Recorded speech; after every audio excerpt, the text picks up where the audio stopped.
Everyone, and welcome back to Cassie L Reviews from the Indie Game Report. Today we're taking a look at a game that is not for the faint of heart or weak of mind, called Psychological Warfare from DPH Games. In Psychological Warfare, players attempt to achieve the most points by raising the score amount for their individual needs and lowering the score amount for the needs of others. Players are going to be able to play different types of cards like backhand compliments, phobias, and other types of cards that are going to increase the score amount of their own needs while trying to lower the score amount of the needs of others. Let's see if we're ready for the reality of Psychological Warfare. Welcome to Psychological Warfare. The game is simple. Be the player with the most score in any category, and you'll win the points specific to your character. Each player is a different archetype with different needs. The Jester, for example, earns 4 victory points for satisfying his specific need of having the most fun. In contrast, if he has the most power at the end of the game, he'll still earn victory points, but he would only earn 1 victory point because having fun is more important to the Jester than having power. Now, if we look at the Ruler, she cares most about power and least about freedom. Each archetype also has a special ability that the player may use during the game. The way players raise their scores for their specific needs is by playing cards from their hand. But in order to play cards from your hand, you have to have the mental energy to do so. Players earn mental energy by playing cards from their hand face down. If a player has enough mental energy, a player can choose to play any combination of 2 special or 2 action cards. Action cards may increase a player's need score, lower opponents' need scores, or both. Special cards let players perform special actions. After playing cards, a player may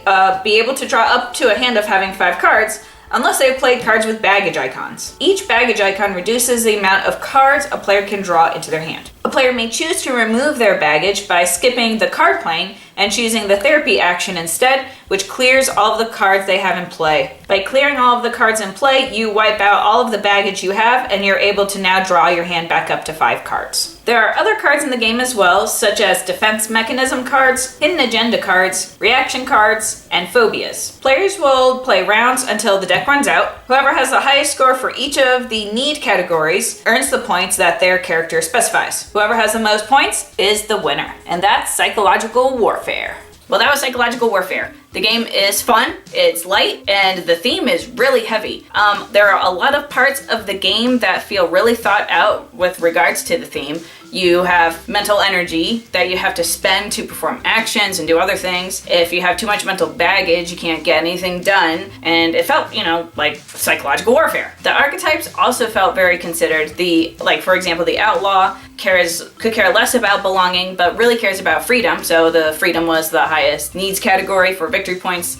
And like I showed in the video, the Jester has the fun category as their highest needs. So I thought that the archetypes were very stereotypical for what you would expect. I feel the game lacks art. The only art really is on the archetype cards, and that's about the extent of it. I also don't feel like the color schemes are too attractive. I just don't feel like the main 4 primary colors really go well with this game. The box cover is also kind of lacking in art, and it doesn't really have much to match with the artwork of the archetype cards. The tokens that are used to keep track of your different score and your needs categories were a little too big. They just kind of are coming off of the card a little bit, so I felt those could be a little smaller to fit the card better. The game was really easy to play and I enjoyed playing it. I just don't think I'll see myself playing this game all the time. The humor on the cards, they're great, but I feel like after playing this game a couple of times, it's going to become repetitive. So I don't think I would get this out on the table all the time, but I enjoyed it for sure. If you'd like to learn more about Psychological Warfare, there is all kinds of information about that down below. For more information about the Indie Game Report, you can find us on Facebook and Twitter and on the indiegamereport.com. Thanks for watching. That's Cassie signing out with Psychological Warfare from DPH Games.